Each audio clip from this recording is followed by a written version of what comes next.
Because I would not be surprised if all the countries in the neighborhood, the Gulf countries particularly, some of the ones that could be at the receiving end of any disorder in Iran, refugees cross over the Gulf into the Gulf countries and into other neighboring countries in the region. I think they would all want some calm and order. They would not want strikes. They would not want attacks. And there's also probably some anxiety about the geopolitical implications of allowing the situation to spiral out of control. So my gut feeling at the moment is we may have turned a corner. The evacuation is happening, but at the same time, tension, as far as I know, is not increasing. I know that we don't have access to latest information because the internet has been cut by the authorities. But two good signs we've heard are that the authorities have cancelled the executions of over 800 people that they had announced previously. That's a very good sign. And Mr. Trump has also said that he is holding off on any strikes for the moment. I think in some ways it's a hopeful sign that we will see a dialing down of tensions.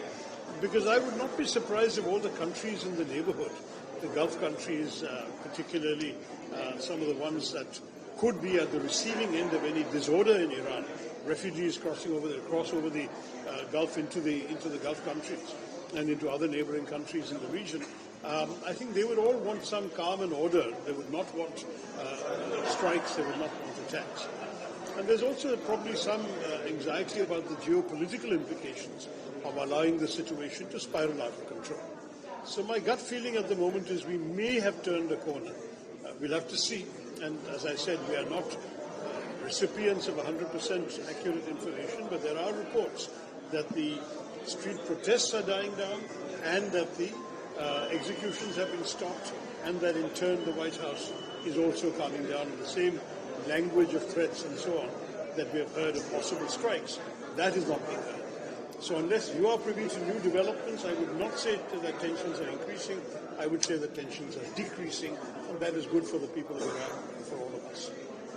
Trump says in a year that they will break peace treaty and they have ended war in Gaza. Well, look, the Gaza peace has now entered a so-called second phase, but unfortunately there are still continuing attacks. People are still dying in Gaza every day. There are headlines coming out of that. So it's not a peace for everyone yet. Secondly, we still don't have any accurate word about the progress in coming to the so-called disarmament of Hamas. Hamas has so far said they will not disarm, but they will hand over authority to a technocratic council. I think all I can say is we'll have to watch and wait. It's an extremely tense situation. It is by no means a normal, tranquil, peacetime situation yet. But let's hope we get there, because the people of Gaza have suffered enough.